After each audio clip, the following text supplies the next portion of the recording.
Estou impressionada com o aumento e a avalanche e a sintonia da população brasileira com o momento que nós estamos vivendo, senador Raimundo Lira. E fazia muito tempo, senador Eumano Ferrer, que eu não recebia no gabinete tantos pedidos de emprego. Tantos pedidos de emprego. Não cabe um senador arrumar emprego para as pessoas, lamentavelmente, até gostaria de fazer, porque não é essa a nossa missão, nós somos legisladores. E tantas pessoas no nosso entorno, a filha ou a sobrinha ou a irmã de um servidor que está na nossa casa, perdeu o emprego, seja nas empresas terceirizadas aqui da área da faxina, em Brasília, da área da limpeza, seja serviços domésticos, em todas as áreas, no comércio, na indústria. E isso é resultado exatamente dessa situação econômica que nós não vemos nada no nosso horizonte. E aqui se fala numa pregação, que eu diria repetitiva. Eu penso até que ela acaba não, em vez de convencer, acaba até incomodando mais os ouvidos das pessoas, porque é sempre a repetição de uma mesma história. Como se quem ocupa a tribuna ou que combate os equívocos da política econômica em vigor, que provoca uma perversa consequência. A perversa consequência é o desemprego. Esse é o pior resultado do equívoco de uma política que não tem horizonte, que não tem norte, que não sabe para onde vai. Então, nós vemos as instituições oficiais de crédito concentradas em operações que a gente também não sabe se amanhã ou depois terão problema. Será que o uso do fundo de garantia para muitas coisas não vai comprometer amanhã, quando o desempregado for buscar o seu fundo de garantia, pode não estar comprometido, como tantos nos próprios fundos de pensão? Nós temos que ficar preocupados com isso. E eu trago aqui um dado relevante e revelador. Para as pessoas, prestem atenção, para as pessoas, isso foi uma pesquisa feita pelo IBOP, encomendada pela CNI, uma pesquisa de avaliação do governo, e no nível de quem ganha um salário mínimo, para as pessoas que ganham um salário mínimo, não são a elite branca de salário alto, não são os ricos que foram pesquisar, para quem ganha apenas um salário mínimo. Para essa categoria de trabalhadores de um salário mínimo, avaliando o governo atual, 62% dos entrevistados consideram o governo ruim ou péssimo. Um salário mínimo. Não é a elite, é um salário mínimo. E aqui a sucessão de pronunciamentos, e é um direito legítimo também que a base do governo coloque aqui os seus defensores. Mas nós não podemos tapar o sol com a peneira. O desemprego bate a porta de forma acelerada. A situação dos fundos de pensão é preocupante. Nós já tivemos o caso Aeros, da Varig, que continua numa pendência.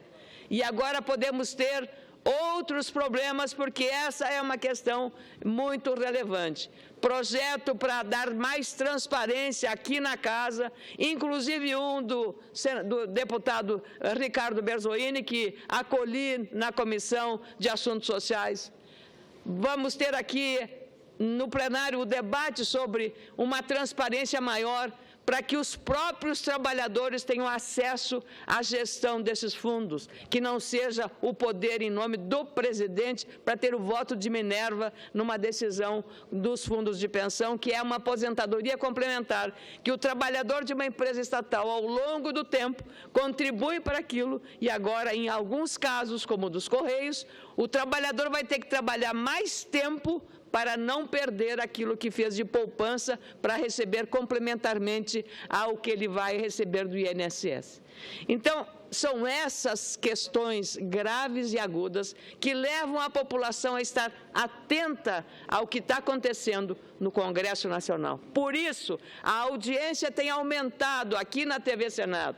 E eu posso medir isso, senhoras e senhores senadores, pelo número de pessoas que mandam mensagens para cá. Só nesses últimos dias, vou apenas citar, e pessoas que são extremamente preocupadas. Franklin Amorim de Mendonça, Olinda, Pernambuco. Trata-se da instituição da Presidência da República e de um governo antidemocrático que se firma no poder para proteger seu time, quando deveria renunciar em benefício da nação. Marcelo Franklin Amorim de Mendonça, Olinda, Pernambuco. Dentro da atual conjuntura política, crise moral e econômica, ela dilacera nosso país. Moisés Machado, Foz do Iguaçu, Paraná. Por um Brasil melhor para nossos filhos e netos, Valentim Júnior e Enilde Valentim, de São Paulo, São Paulo. O povo, na verdade, está com esperança que a troca do governo, juntamente com o combate firme e sistêmico da corrupção, sim, vai resolver o problema do Brasil. Reinaldo Santa Cruz, ou S. Cruz, de Americana, São Paulo. Emilson Pascoal Lopes, de São Gonçalo, Rio de Janeiro. Não sei se haverá dinheiro para pagar os salários do funcionalismo, o que afetará a remuneração da minha esposa aposentada como professora. Não aguentamos mais a cantilena do golpe. Tenha que dar um basta. Ana Adara, Florianópolis, Santa Catarina. Por causa da crise econômica, são muitos técnicos e operários da construção civil e pesada que estão sem saber o que fazer e estão desempregados. Jorge Henrique Ribeiro, Niterói, Rio de Janeiro. Roberto Souza, São Paulo, diz que aqui a gente está falando exatamente o que o povo gostaria de ouvir e o que o povo pensa. Talvez isso seja o significado da sensibilidade, da sintonia que temos obrigação de ter, ouvindo as pessoas na rua e respeitando a opinião da população. Yolanda Oliveira, Vitória, Espírito Santo. Também acredita que são demasiadas as posições e não confiáveis das críticas que o PT faz e a sua forma de agir. Paulo Roberto Santos, é natural do Rio de Janeiro, mora em Santa Catarina.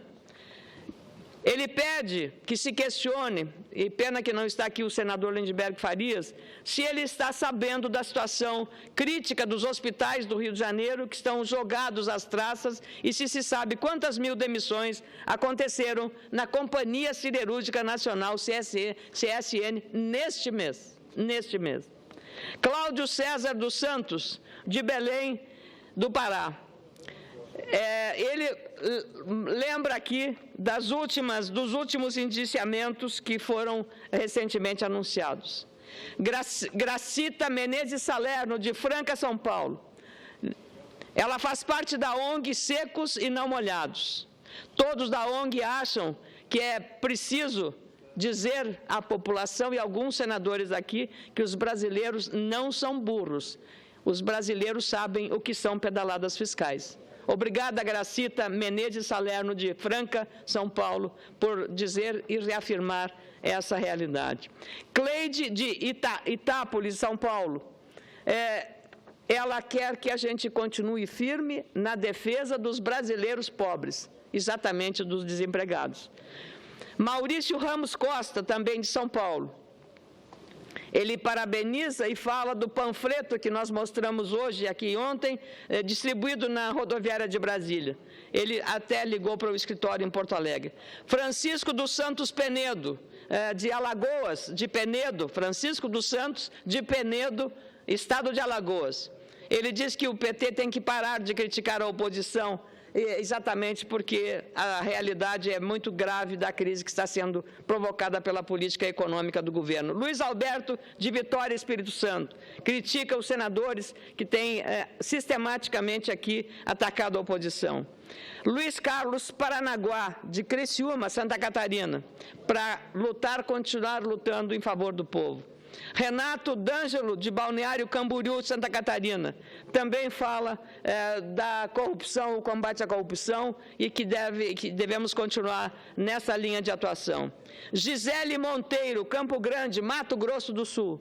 Francisco Alípio, de Divinópolis, Minas Gerais. Cristiane Alberti, é de Santa Catarina, mas mora em Belém do Pará. Maurício Martinez, de Praia Grande, São Paulo. Denis Antunes, de Itupeva, São Paulo. Estou apenas citando essas pessoas, porque essas pessoas se deram ao trabalho de ligar um telefone ou fazer uma mensagem para manifestar o seu acompanhamento e a sua vigilância neste momento grave da vida nacional. Temos, como disse há pouco o senador Cássio Cunha Lima, que de uma vez por todas tomar uma decisão. O país não pode mais esperar essa incerteza, essa dúvida sobre o amanhã. Esse é um país grande demais, maior, claro, que a sua própria crise. E nós não podemos compactuar com essa indefinição, que isso é uma irresponsabilidade que nós estamos fazendo com o povo brasileiro. Nós, aqui no Senado, os deputados na Câmara Federal têm que assumir a responsabilidade de que, com equilíbrio, com um senso de compromisso com os interesses nacionais, olhar mais para a nação e menos para o interesse de um determinado partido político, mas pensar exatamente no que a população brasileira espera de nós aqui. Nós não podemos ser avestruzes, enfiar a cabeça na terra, ignorar o que está acontecendo nas ruas ou as pessoas perdendo o seu emprego. Nós precisamos cuidar dessas pessoas, desses 62% que ganham até um salário mínimo. Essas pessoas. E essas pessoas estão sentindo na pele. Porque quem ganha um salário mínimo, senador, quando vai à feirinha ou ao mercado comprar as mercadorias do dia a dia da sua ração alimentar, essas pessoas sabem que o poder aquisitivo desse salário está sendo corroído por outra perversidade, que é a inflação alta. E aí, ele demonstra a sua insatisfação em relação ao governo com esse percentual. E será que esta população, como um senador, eu pedi ao senador Lindbergh hoje, o que o senhor diz para esse desempregado? Acredite no governo. Mas será que o desempregado, hoje, vai acreditar que amanhã ele vai recuperar seu emprego? Eu desejaria que assim acontecesse, mas não dá para acreditar, não dá, porque a falta de credibilidade e de confiança no comando da política econômica é exatamente isso que está levando a esse descrédito em relação ao governo e a capacidade em reagir. E não adianta compararmos o Brasil com outras nações. Nós temos um grande potencial. O Brasil tem recursos naturais fantásticos, tem gente espetacular, capacitada em tecnologia e inovação. Mas os programas também para inovação e tecnologia foram cortados. E o ajuste fiscal que veio agora para cá, com todo respeito ao esforço que o ministro Nelson Barbosa está fazendo, ele afeta basicamente, é um arroxo duro sobre os estados e municípios. E o estado do Rio de Janeiro, do combativo senador Lindbergh, que aqui vem defender o governo, está não tendo condições de pagar o salário dos servidores. No meu estado é a mesma coisa. São os dois estados que estão vivendo o drama de uma situação insustentável. E o arroxo que vem é para deixar a situação ainda pior para os estados e municípios. Com muita alegria concedo a parte ao senador José Medeiros, do Mato Grosso. Senadora Ana Amélia, Vossa Excelência, com a experiência que tem, a presença de vídeo, transmite com muita clareza esse cenário. E essa pergunta, ela fica latejando na cabeça de quem ouve. Como confiar? A resposta do senador Lindbergh, realmente, ela não traz alento ao brasileiro. A resposta que a senadora Gleisi Hoffmann também trouxe, não justifica. Não traz lastro para que possamos confiar, para que o brasileiro possa confiar. Eu me lembro que na campanha de 2014, era pregado que se o senador Aécio vencesse as eleições, adeus programas sociais, adeus Minha Casa Minha Vida, adeus Bolsa Família, e que ia ser tudo retrocesso, que o desemprego aumentaria, que os juros disparariam, que a inflação iria para a estratosfera. se a ex-senadora Marina ganhasse, então não ia ter bife no prato de ninguém. Essa era mais ou menos a ideia, e aqueles eles chamavam de retrocesso. Eu vi hoje aqui simplesmente um enlatado, e me lembro como alguns marqueteiros ficaram famosos aqui no país, eles pegavam campanhas em vários estados, e aí mudava só o nome do candidato. Eu noto que pegaram o discurso de campanha de 2014, em que demonizavam os adversários, e simplesmente transplantaram para esse momento agora. O discurso hoje aqui foi isso, louvando todas as conquistas, trazendo esse discurso do golpe, agora só com outro nome, porque antes eles chamavam de retrocesso, e demonizando e colocando como se ninguém mais tivesse capacidade de fazer esse país andar. É assim, aquela onipotência, essa soberba é que está levando o PT a perder o governo. Parece que a verdade é de um partido só. Esse tipo de coisa, os brasileiros estão percebendo, ninguém aguenta mais essa cantilena. Eu estou aqui vendo Vossa Excelência e recebendo twitters do Brasil inteiro de pessoas falando, elogiando o seu discurso e dizendo, isso é verdade, porque ninguém aguenta mais aquele discurso, aquela mesma mentira batida. Eu digo, alguém diz que uma mentira dita 1000 vezes vira verdade. Não, uma mentira dita 1000 vezes, ela vira mentira. Esse discurso que estão sendo colocado aqui, de golpe, de que nós, Vossa Excelência, essa elite branca, esses burgueses, eu vim da roça, Vossa Excelência já me contou a sua origem também, uma pessoa da roça, e a maioria de nós brasileiros temos origem na roça, pessoas simples que vieram. O Brasil é um país de brancos, de negros, de índios, então essa história de dividir o Brasil em cores, dividir o Brasil em raças, isso é um discurso ruim. Eu já disse, esse discurso divisionista, esse discurso de medo não cola e não vai colar. Podem até ser absolvidos, terem votos para conseguir não ser impeachment a presidente da República. Mas sobra, como Vossa Excelência disse há poucos dias aqui, tentaram lhe contestar, mas Vossa Excelência disse com muita propriedade, sobra base jurídica para esse impeachment, sobra apoio popular e esperamos que sobre apoio político também, porque esse é o tipo de ajuntamento que está aqui em frente à casa agora, em frente ao Congresso Nacional, notadamente, um ajuntamento de pessoas pagas, porque a gente dá para ver pelos materiais. Isso aqui não é apoio popular a esse governo que está aí. Essa democracia que o Partido dos Trabalhadores tem trazido é uma democracia que, assim, eu defendo a democracia enquanto estiverem concordando comigo. A partir do momento que a senadora Ana Amélia Lemos não concorda comigo, ela é um antidemocrata e golpista. Isso não é modelo de democracia. Isso é modelo desse bolivarianismo que, graças a Deus, está se findando os seus dias aqui na América do Sul.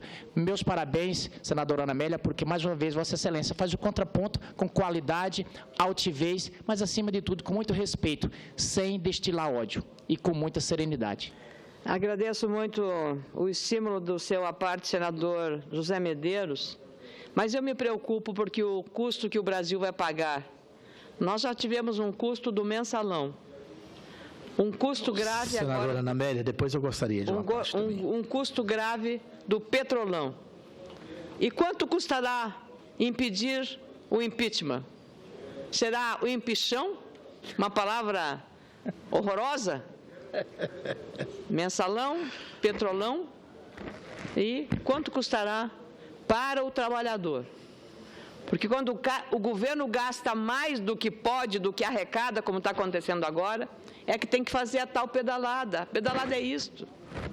Gasta mais do que arrecada e fica esse buraco, e aí acontece toda essa tragédia de inflação alta e de desemprego. Então, quero agradecer a Vossa Excelência, deixando quanto custará impedir o impeachment.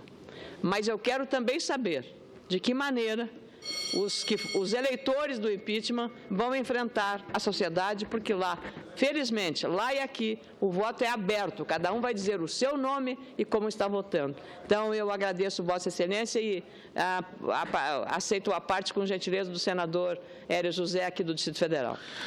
Nobre senadora Ana Amélia, quero cumprimentar Vossa Excelência, cumprimentar também nosso presidente, o senador Emânio Ferrer, nosso antecessor aí do APARTE, senador José Medeiros, e dizer que Vossa Excelência tem muita razão em vários pontos colocados.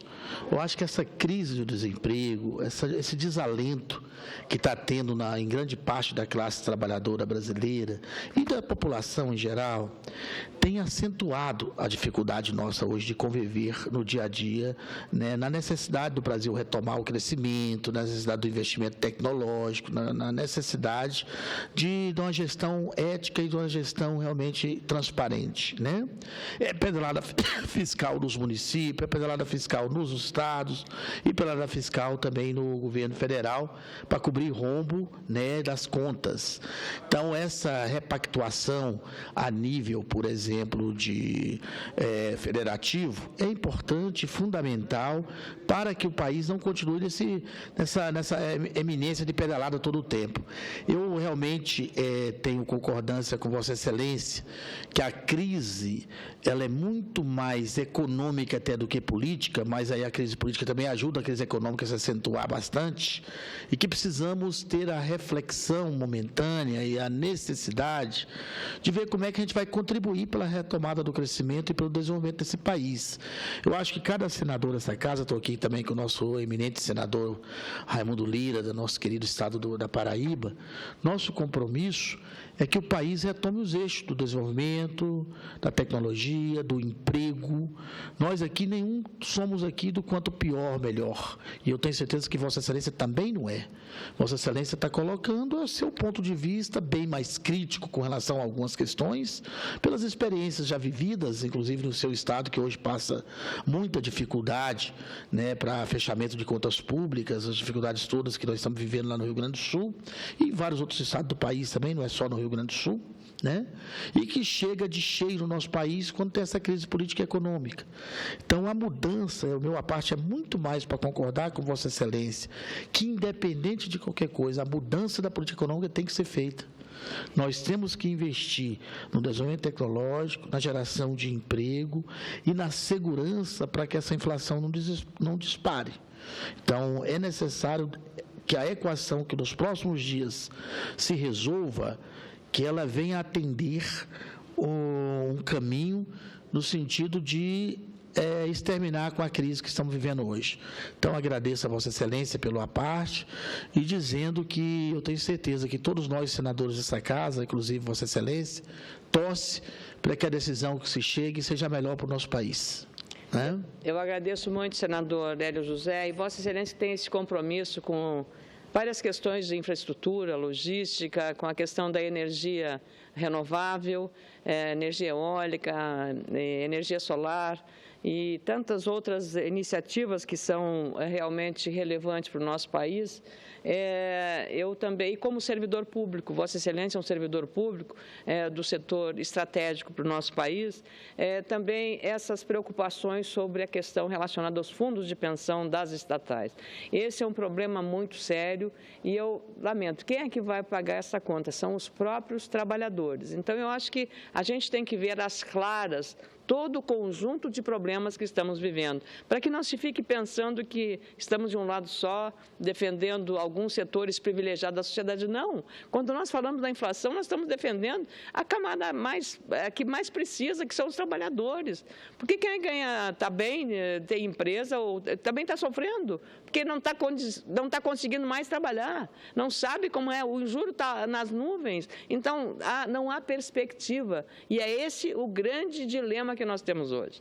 Por isso, temos que apressar essa deliberação a respeito de impeachment, porque, pelo menos, vai se saber, bem ou mal, vai se dar um ponto final a esse processo. O Brasil não vai mudar de uma hora para outra, mas, pelo menos, nessa questão, hoje a movimentação. No domingo, dia 13, as pessoas escolheram domingo, porque as pessoas trabalham e foram domingo. Então, quase 4 milhões de pessoas foram manifestar. Então, eu penso que a sociedade está se mostrando, e quando trouxe aqui os nomes das pessoas, as pessoas se manifestam opinando, elas não dizem que são necessariamente a favor do que eu digo, não, elas dizem o que elas pensam. elas dizem o que elas pensam quando cobram de um senador, como está a demissão lá na Companhia Cirúrgica Nacional, ou como está a situação dos hospitais. É isso que eles cobram. É o dia a dia das pessoas. Não adianta, se eu falar em pedalada fiscal, em swap, ou não sei o quê, essas palavras de vez as pessoas não entendem. As pessoas vão entender de inflação e da perda do seu emprego. Essa é a linguagem. Do salário mínimo, quanto é, como é que vai ficar, o que vai ser amanhã do seu emprego. Então,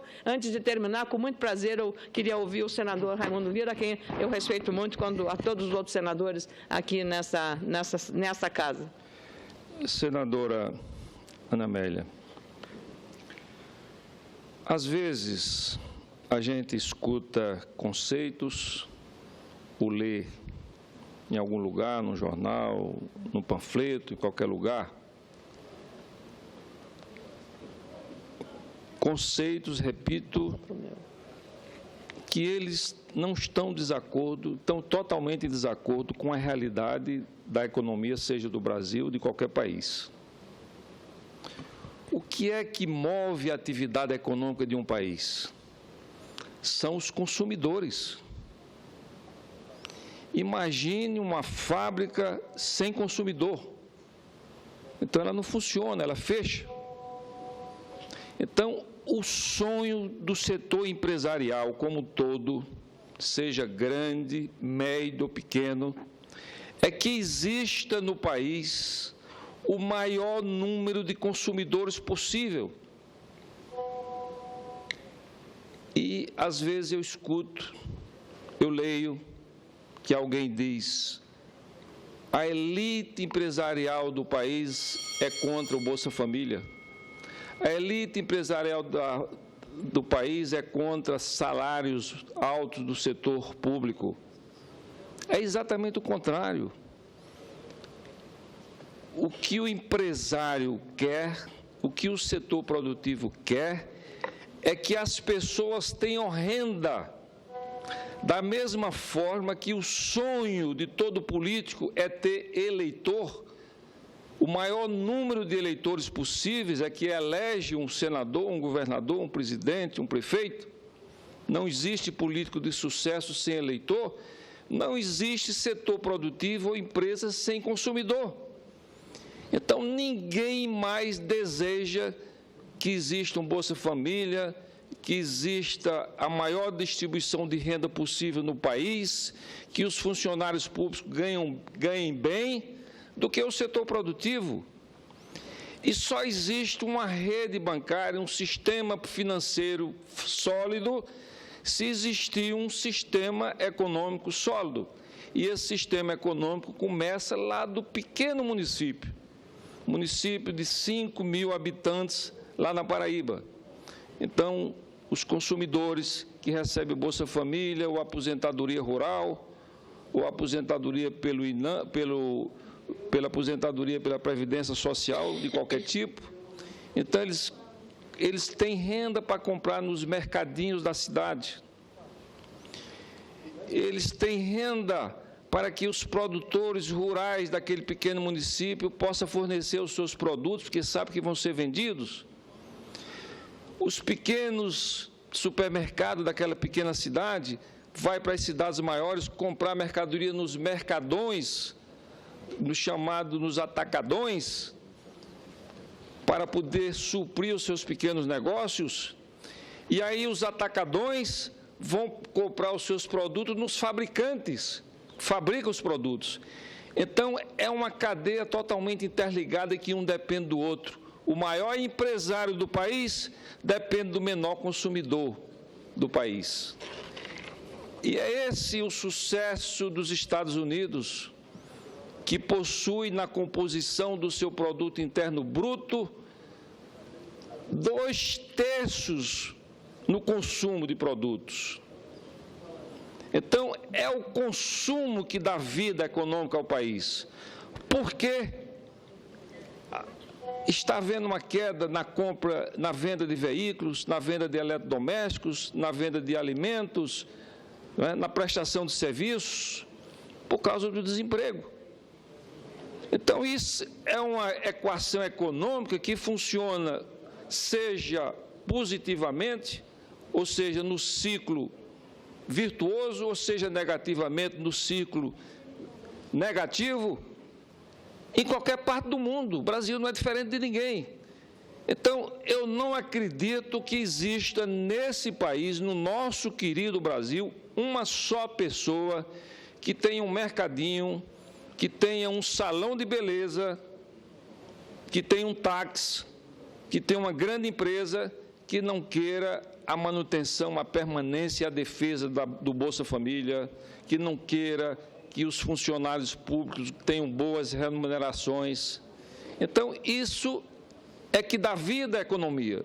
Então, eu não entendo porque alguém escreve ou fala que o setor produtivo do país, a elite produtiva do país, é contra a renda das pessoas. Porque se ele for contra a renda das pessoas, ele é contra o seu próprio negócio. É uma atitude desinteligente. E ninguém pensa dessa forma, porque ninguém é contra o seu próprio negócio. Então, eu gostaria, senadora Ana Amélia, Vossa Excelência, que é tão respeitada nessa casa pela sua competência, sua inteligência e o seu nível intelectual e o seu nível de representatividade do nosso querido Estado do Rio Grande do Sul, essa é uma equação mundial, essa é uma equação imutável. Ninguém consegue mexer nas leis da economia. Se você fizer tudo certo, pode dar certo. Se fizer errado, sempre vai dar errado. Então, é importante que se acabe no nosso país que a elite empresarial do país é contra a Bolsa Família, que os empresários são contra a Bolsa Família, nem o microempresário, nem o pequeno empresário, nem o médio empresário, nem o grande empresário é contra a renda dos consumidores. É a renda que sustenta as empresas, é o poder de compra que dá o sangue ao setor produtivo do país. Portanto, eu tenho a certeza absoluta e a convicção que todos nesse país é a favor de que todas as pessoas tenham a melhor renda possível. Muito obrigado, senador. Eu agradeço imensamente, porque esta fala é de um líder empresarial bem-sucedido, e o sucesso decorreu exclusivamente do seu talento, da sua competência e do seu compromisso.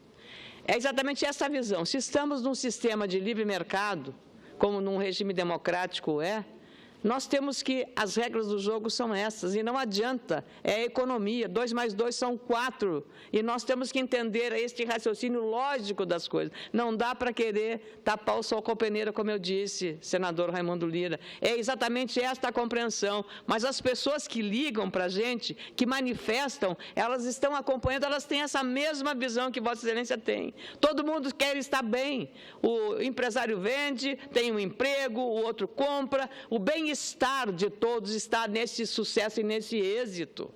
Senão a gente muda o sistema econômico para ser um sistema estatizante, ou socializado, como queiram. E aí a gente sabe que não dá certo isso, porque não dá para se tratar de maneira igual situações diferentes, ou as pessoas não são iguais. Então, isto, senador, enriquece, e eu quero agradecer muito essa manifestação de Vossa Excelência, porque é exatamente esse o ponto de vista. Não dá para mentir, não dá para enganar, porque as pessoas sabem. E eu só quero aqui, para terminar, presidente, que queria dizer que acabo de receber aqui já, à medida que vou falando, o senhor Hélio Adão Weiler, 65 anos, morador de Novo Hamburgo, ligou para informar que se inscreveu no Bolsa Família desde 2007, mas nunca recebeu nem o benefício e nem o cartão de inscrição. Foi na Prefeitura de Novo Hamburgo para tentar resolver, mas a atendente lhe disse que teria de fazer renovação da inscrição, porque já tinha mais de 2 anos que tinha feito. Ele disse que nunca tinha recebido o benefício, porque ele tinha de renovar uma coisa que nunca recebeu. O pessoal da Comusa, Companhia de Água, lhe recomendou que fizesse a inscrição para que pudesse receber o desconto na conta da água e luz. Mas ele disse que já tem a inscrição, mas nunca recebeu Bolsa Família. Então, o seu Hélio Adão Weiler, lá de Novo Hamburgo. Também Cristóvão Machado Lopes, de Cabo Frio, ligou para falar sobre essas questões e está indignado com o que está acontecendo no país. Dona Zeni Costa, 75 anos, de Porto Alegre, gaúcha, lá da nossa capital, ligou para dizer que está revoltada e cansada de tanta mentira, que isso não é golpe, que as pessoas não aguentam mais as mentiras ditas pelo que se repete aqui. Lourdes Rigotti, gaúcha, morando hoje em Curitiba, está também acompanhando o trabalho dos senadores aqui, e especialmente o que está ouvindo, acompanhando nesse momento. Emídio Mucchi, aposentado, 71 anos, de Uruguaiana, ligou para falar também da manifestação e dizendo que os medicamentos aumentaram hoje 12%. Autorizados pelo governo. A população não aguenta mais tanto descaso com a população. Por fim, quero dizer que acabei de assinar uma iniciativa do senador Randolfo Rodrigues, que pede uma CPI para fazer uma investigação sobre a promíscua relação entre empreiteiras, partidos políticos e a questão relativa à doação de campanha. Senador, enquanto a lei existiu, eu também recebi doação. Está tudo contabilizado, dei uma nota oficial a respeito disso, porque acho que a transparência nessa hora é a coisa mais importante que a gente tem de responsabilidade com o eleitor e com a sociedade. Item por item, centavo por centavo, tudo que foi recebido está lá. Então, eu quis ser uma das primeiras apoiadoras da iniciativa de Vossa Excelência nessa questão, que está junto com o combate à corrupção, que o Ministério Público, na posse da nossa Norma Cardoso Cavalcante, a baiana corajosa, que assumiu numa cerimônia muito concorrida, estava lá o procurador da República, Deltan Dallagnol, que foi uma das pessoas mais citadas lá, e a Operação Lava Jato, evidentemente, naquele público merecia ser a pessoa e personagem mais citado e também o fato mais citado. Então, concedo a parte a Vossa Excelência, dizendo que estou do seu lado. Lhe agradeço, senadora Ana Amélia, e de Vossa Excelência não esperava iniciativa diferente. Essa iniciativa dessa Comissão Parlamentar de Inquérito está sendo minha, como teria toda a legitimidade sendo de Vossa Excelência, pelo perfil de Vossa Excelência. Aliás, qualifica o requerimento da Comissão Parlamentar de Inquérito, uma das primeiras assinaturas, eu destaco isso, ter sido de Vossa Excelência. E demonstra a ideia desta CPI, que eu considero indispensável que o Congresso Nacional tenha coragem de instalá-la, principalmente porque o Congresso Nacional foi, há 2 semanas, vítima, ou pelo menos foi divulgado uma chamada lista da empreiteira Odebrecht com uma relação com um conjunto de parlamentares, mais de 200 parlamentares e políticos, seja do Congresso Nacional ou não. Primeiro tem que investigar esta lista, como ela é veiculada, divulgada, sem autorização do juiz Sérgio Moro e sem autorização do Ministério Público Federal, que estava cuidando da Operação Lava Jato. Mas, segundo, o próprio Congresso tem que tomar esta iniciativa de determinar uma autoinvestigação. Por quê? Também tem algo de muito estranho quando é divulgada uma lista em que pode constar propina, mas também pode constar, como a senhora mesmo disse, doações legais e alguns que não receberam doação, e lá consta. Então, é estranho, e tenho que destacar isso, a divulgação desta lista. Mas a máxima tem que ser como a senhora está dizendo, falando, destacando agora na tribuna. A máxima tem que ser sempre: não devo, não temo. O que o Congresso Nacional tem que dar como resposta a um fato como este, deve ser e tem que ser: olha, façamos aqui um procedimento investigatório. Passemos a limpa a partir daqui. Nunca é demais destacar, senadora Ana Amélia, falo isso para concluir, quem sempre falou dessa CPI aqui, que teve outrora, é um amigo em particular meu e da senhora, o senador Pedro Simon.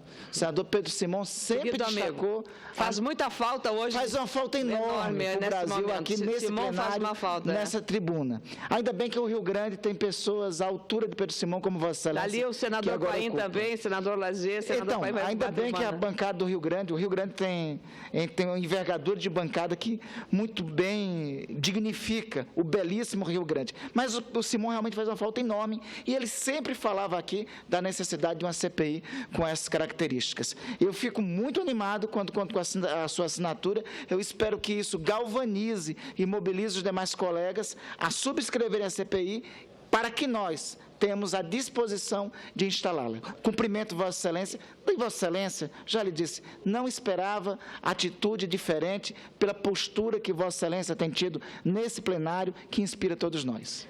Senador, eu encerro a semana aqui no Senado com a alma lavada, com essa manifestação. É preciso, de fato, passar o Brasil a limpo, é preciso separar o joio do trigo e quem não deve não teme. É o que diz lá na minha terra, Lagoa Vermelha, e eu acho que é exatamente isso, senador. Nós temos que ter transparência para que o Congresso seja respeitado pela sociedade brasileira. Para terminar, eu quero agradecer, senador Paulo Paim, a sua generosidade, porque o presidente devia lhe chamar e chamou a mim, mas como o Piauí e o Rio Grande têm uma relação afetiva também, o senador Eumano, acho que ficou com pena de mim, que eu estou desde as 2 horas ali esperando uma vez, e eu queria agradecer ao senhor, mas sobretudo ao senador Paim, que deve ser o próximo orador. Muito obrigado.